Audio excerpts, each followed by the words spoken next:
السلام علیکم بچوں، آج ہم چوتھی جماعت اسلامیات کی کتاب سے اپنی چوتھا سبق پڑھیں گے، ٹھیک ہے؟ چوتھا سبق ہمارے پاس ہے بندوں کے حقوق، صفحہ نمبر 15 پہ، ٹھیک ہے؟ اسلامی تعلیمات میں سب سے بنیادی چیز ایمان اور توحید کی دعوت ہے۔ ان تعلیمات کا دوسرا حصہ بندوں کے حقوق سے متعلق ہے، جن میں بتایا گیا ہے کہ بندوں کے آپس میں ایک دوسرے پر کیا حقوق ہے اور دنیا میں ایک انسان کو دوسرے انسان کے ساتھ کس طرح پیش آنا چاہیے۔ اللہ تعالیٰ اگر چاہے تو اپنے حقوق معاف کر سکتا ہے، لیکن بندوں کے حقوق کی معافی کے لیے ضروری ہے کہ بندہ خود زیادتی کرنے والے کو معاف کرے۔ بندوں کے حقوق میں سب سے اہم درجہ والدین کے حقوق کا ہے۔ وَبِالْوَالِدَيْنِ احسان، ترجمہ، اور والدین کے ساتھ نیک سلوک کرو۔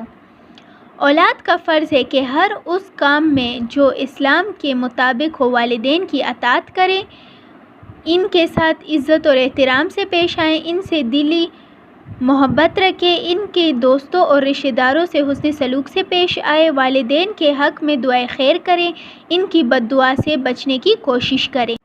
آپ صلی اللہ علیہ وسلم نے ماں کے حقوق پر خصوصیت کے ساتھ زور دیا ہے۔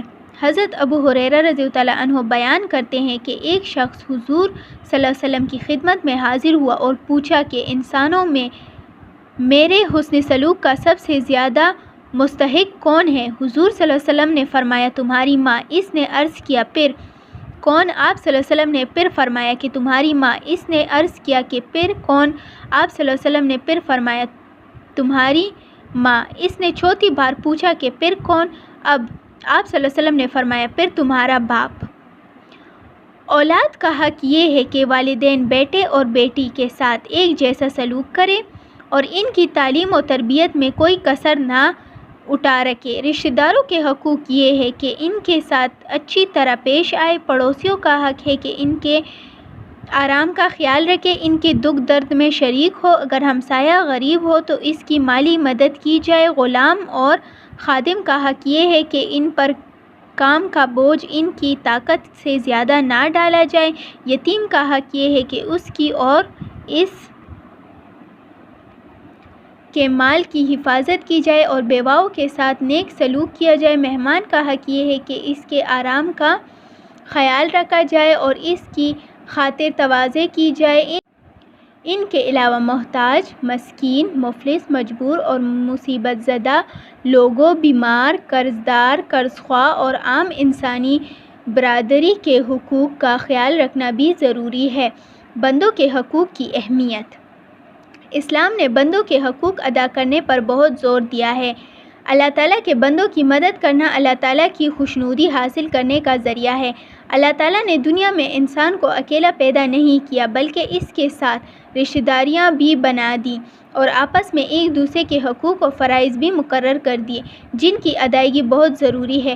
حقوق العباد کی اہمیت بتاتے ہوئے آپ صلی اللہ علیہ وسلم نے ایک بار فرمایا اللہ تعالیٰ قیامت کے دن فرمائے گا اے آدم کے بیٹے میں بیمار ہوا تو نے میری عیادت نہیں کی۔ انسان کہے گا اے میرے رب میں تیری عیادت کس طرح کرتا جب کہ تو رب العالمین ہے۔ اللہ تعالیٰ فرمائے گا کیا تجھے معلوم نہیں کہ میرا فلاں بندہ بیمار ہوا تھا تو نے اس کی عیادت نہیں کی؟ کیا تجھے معلوم نہیں کہ اگر تو اس کی عیادت کرتا تو مجھے اس کے پاس پاتا؟ اے آدم کے بیٹے میں نے تجھ سے کھانا مانگا تو نے مجھے کھانا نہیں دیا۔ انسان کہے گا اے میرے رب میں تجھے کیسے کھانا دیتا جبکہ تو رب العالمین ہے؟ اللہ تعالیٰ فرمائے گا کیا تجھے علم نہیں کہ میرے فلاں بندے نے تجھ سے کھانا مانگا تو نے اسے کھانا نہیں دیا؟ کیا تجھے معلوم نہیں کہ تو ایسے کھانا دیتا تو مجھے اس کے پاس پاتا؟ اے آدم کے بیٹے میں نے تجھ سے پانی مانگا تو نے مجھے پانی نہیں پلایا۔ انسان کہے گا اے میرے رب میں نے تجھے کیسے پانی پلاتا جبکہ تو رب العالمین ہے؟ اللہ تعالیٰ فرمائے گا میرے فلاں بندے نے تجھ سے پانی مانگا مگر تو نے اسے پانی نہ پلایا۔ کیا تجھے معلوم نہیں کہ اگر تو اسے پانی پلاتا تو مجھے اس کے پاس پاتا؟ آپ صلی اللہ علیہ وسلم نے فرمایا نیکی میں کسی شے کو حقیر نہیں سمجھنا چاہیے، چاہے وہ اتنی ہی ہو کہ اپنے مسلمان بھائی سے خوش دلی کا مظاہرہ کیا جائے۔ آپ صلی اللہ علیہ وسلم نے فرمایا جو بڑا ہمارے چھوٹوں پر رحم نہ کرے، وہ چھوٹا ہمارے بڑوں کی عزت نہ کرے، وہ ہم میں سے نہیں۔ اللہ تعالیٰ نے بندوں کو ایک دوسرے سے محبت کرنے کی بار بار تاکید کی ہے۔ غیبت کرنے، چغلی کرنے، دوسروں کے عیب تلاش کرنے اور طعنے دینے سے منع کیا ہے، اس لیے کہ ان باتوں سے معاشرے میں بگاڑ اور خرابی پیدا ہوتی ہے، حقوق پامال ہوتے ہیں اور تعلقات خراب ہوتے ہیں۔